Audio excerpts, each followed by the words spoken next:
আর কোনো মার যেন বুক খালি না হয়, আর কোনো ভাইয়ের যেন ভাই না হারায়। আমি এইটাই চাই। আমার সন্তানের বিচার আপনারা করেন না, আমাকে কিছু দিয়েন না, শুধু সমাজটাকে একটু বদলায় দেন আল্লাহর হস্তে। সমাজ কাঠামোটাকে আল্লাহর হস্তে বদলাইয়া দেন। সমাজের বিবেকবান মানুষদেরকে আপনারা একটু বিবেকটাকে সঠিক পথে চালাবার ক্ষমতা দেন। আমরা একটা কথা আপনার মুখ থেকে শুনতে পেরেছি, আপনি রাষ্ট্রের কাছে বিচার চাচ্ছেন না আপনার মেয়ে হত্যার। আসলে কেন আপনি একজন বাবা হয়ে বিচার চাবেন না কেন? আমার বয়স 55। আমি ওরকম ভাবে আমি দেখিনি। আমার ভুল হতে পারে, আমার জানার ভুল থাকতে পারে, আমার জ্ঞানের স্বল্পতা থাকতে পারে, যে আইনের ফাঁক ফোকর দিয়ে কোনোভাবে বের হয়ে যায়নি। কারণ যে খুন করেছে আমি কালকে শুনতে পেরেছি সে নাকি আরও একটা কোনো অথরিটির সাথে জড়িত ছিল এবং জামিনে বের হয়ে আসছে। তো বের হয়ে আসে সে আবার আরেকটা করছে, আবার সে জামিনে বের হবে সে আবার আরেকটা করবে, আবার সে আরেকজন মানুষ জামিনে বের হবে সে আরেকটা করবে। আপনাকে ঠেকাবার ক্ষমতা রাখেন? আপনার কাছে কি সেই ক্ষমতা আছে? আদালতের একজন বিচারপতির হাতে কি সেই ক্ষমতাটা আছে? আমি রূঢ় ভাষায় বললাম, আমাকে ক্ষমা করবেন।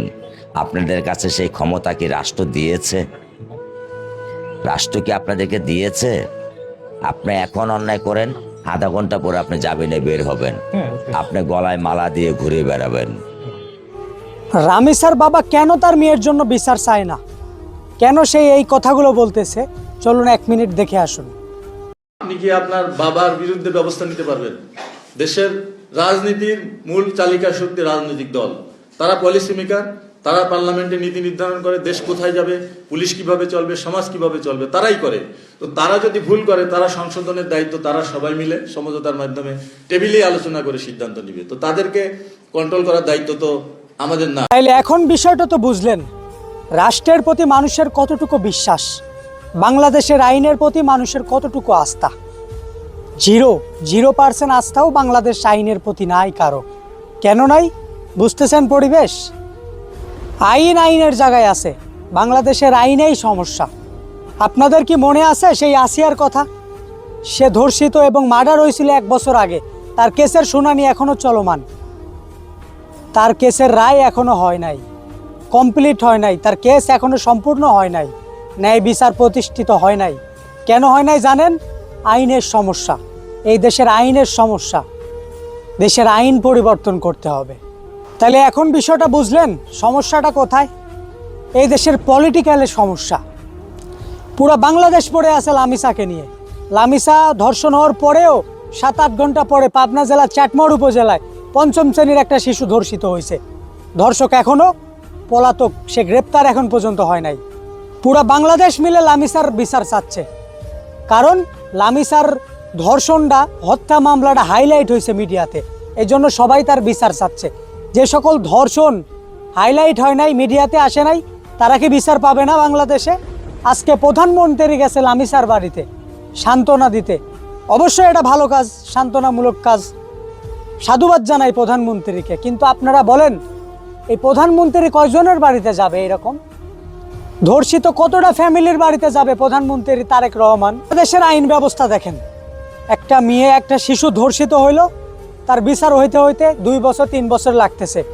2-3 বছরে ওই কেসের, ওই ধর্ষণ মামলার মিনিমাম প্রতি বছরে মাসে একটা করেও যদি শুনানি থাকে, তাহলে বছরে 12টা শুনানি, 2 বছর লাগলে 24টা শুনানি, 24টা তারিখে হাজিরা দিতে 24 বার উকিল ফি দিতে হবে।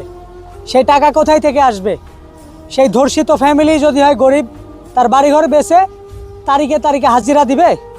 এরকম করে ধারাবাহিকভাবে বছরের পর বছর যখন কেস চলতে থাকবে, কেস অটোমেটিকলি ফিনিশ হয়ে যাবে। ধর্ষিত মেয়ের বাবার কাছেও টাকা থাকবে না, বাড়িঘর বেচে সব শেষ হয়ে যাবে। ওইদিকে ধর্ষণকারী টাকা ঢেলে ঢেলে ঢেলে ঢেলে উকিল ধরে, ম্যাজিস্ট্রেট ধরে ইত্যাদি করে বাড়াই পড়বে। সো কি হইলো? সুতরাং কি দাঁড়াইলো? যার কারণে লামিসার বাবা বলতেছে আমার মেয়ের বিচার এই বাংলাদেশে হবে না। ঠিকই কইছে, আমাদের বাংলাদেশে বিচার ব্যবস্থার সমস্যা। সবাই আওয়াজ তুলুন, সময় থাকতে আওয়াজ তুলুন। আপনার বোনরা, আপনার মেয়েটা ধর্ষণ হওয়ার পরে আওয়াজ তুলে কোনো লাভ হবে না। সময় থাকতে আওয়াজ তুলুন, সময় থাকতে আওয়াজ তুলুন। সবাই এখন আওয়াজ তুলুন, এখনই সময়। ধর্ষণ মুক্ত বাংলাদেশ চাই। আপনিও কি ধর্ষণ মুক্ত বাংলাদেশ চান? তাহলে আওয়াজ তুলুন, এখনই আওয়াজ তুলুন, এখনই সময়। ধর্ষণ মুক্ত বাংলাদেশ গড়ে তুলুন, সবাই একসঙ্গে আওয়াজ তুলুন। সময় এসেছে রুখে দাঁড়ানোর, সবাই রুখে দাঁড়ান। সবাই মিলে প্রতিবাদ গড়ে তুলুন। দেশের আইন ব্যবস্থার সংস্কার চাই আমরা সবাই, আমরা সকলেই ধর্ষণ মুক্ত বাংলাদেশ চাই।